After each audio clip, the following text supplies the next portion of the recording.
I don't think so. No, no, no, no. I don't think so. No, no, no, no. It's never, ever, ever, ever, ever, ever gonna happen. I don't think so.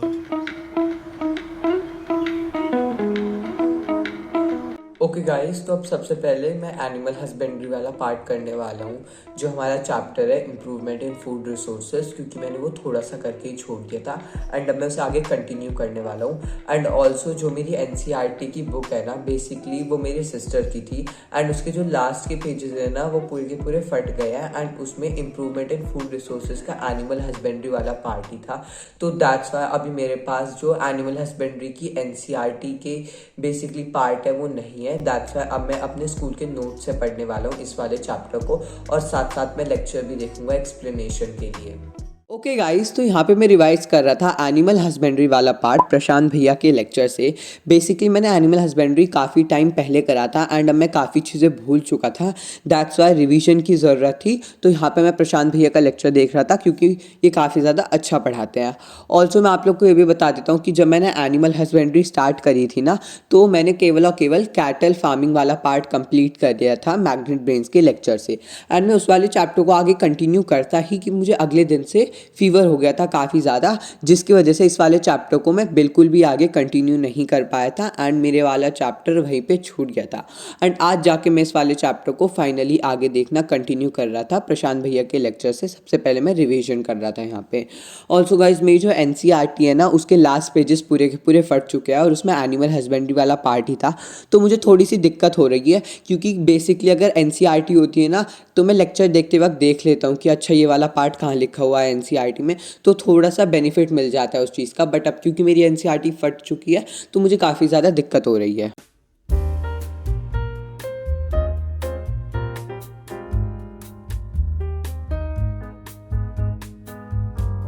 Okay guys, तो एक चीज़ आपने काफ़ी ज़्यादा notice करी होगी। Basically मैं ना science को ज़्यादातर 330 पे पढ़ता हूँ या फिर 345 पे पढ़ता हूँ। इसके पीछे का एक रीज़न है। बेसिकली स्टार्टिंग में मैं ना साइंस के कोचिंग भी जाता था। जो मेरी साइंस की कोचिंग की टाइमिंग थी वो होती थी 4 o'clock।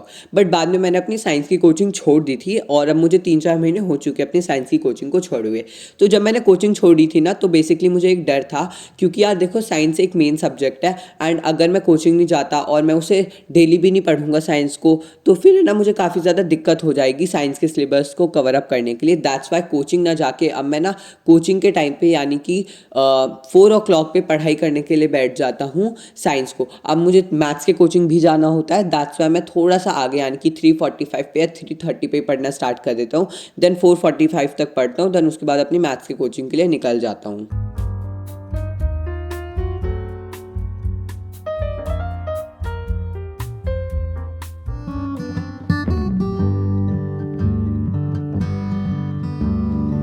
ओके गाइस, तो मैंने 4 बजे तक प्रशांत भैया के लेक्चर से पूरे के पूरे कैटल फार्मिंग वाले पार्ट का रिवीजन कर लिया था।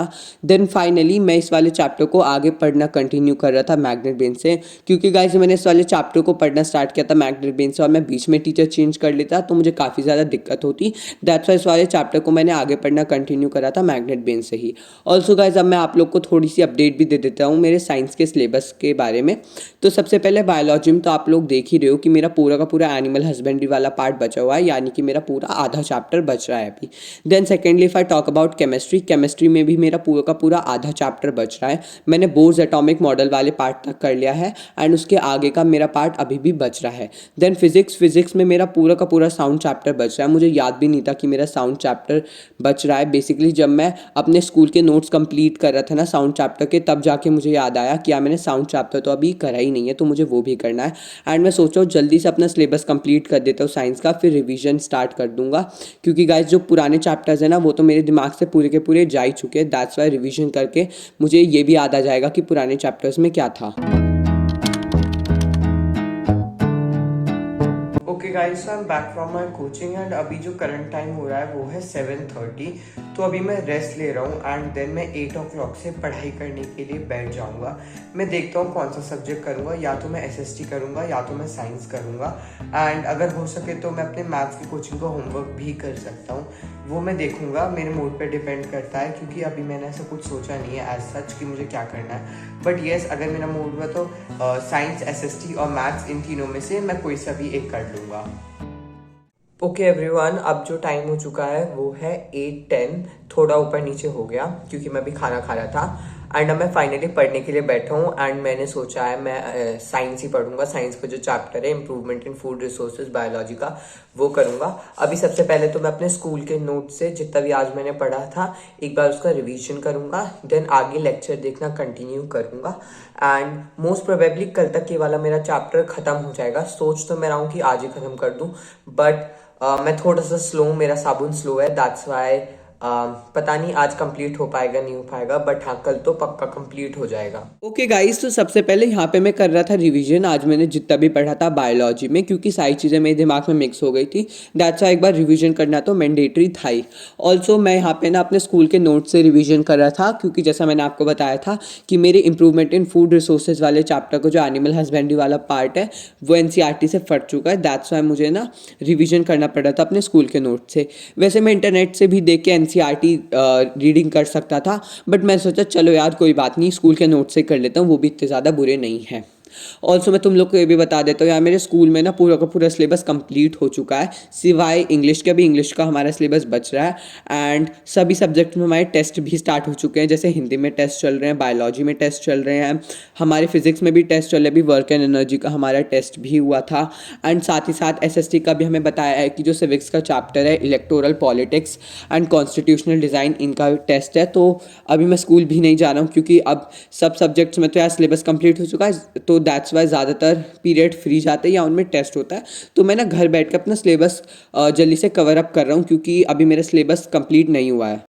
ओके गाइस, तो जब मैं ना बेसिकली रिवीजन के लिए अपने नोट्स पढ़ रहा था ना स्कूल के, तभी मुझे रियलाइज़ हुआ जो हमारी सब्जेक्ट टीचर है ना बायोलॉजी की, बेसिकली वो नोट्स है ना समृद्धि मैम के लेक्चर से बनाती है। मतलब जो भी उनकी PPT पे लिखा हुआ आता है ना वो उसे ही नोट्स में लिख देती है और हमें भेज देती है। यानी कि जो हमारे नोट्स है ना बेसिकली वो समृद्धि मैम की जो PPT होती है ना वही होती है पूरी की पूरी।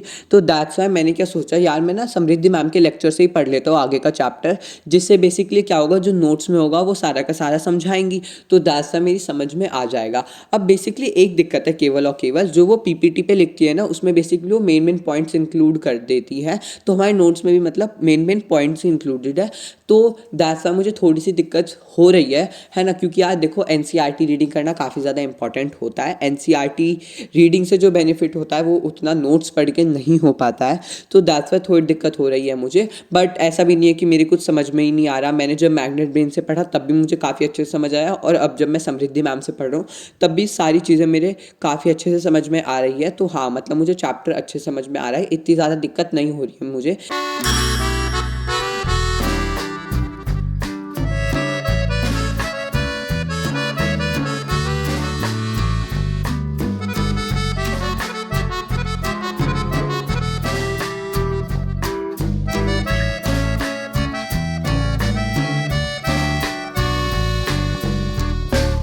ओके गाइस, तो जो मेरा चैप्टर था इम्प्रूवमेंट इन फूड रिसोर्सेज, उसका एनिमल हस्बेंड्री वाला पार्ट मैंने पूरा कंप्लीट कर दिया है।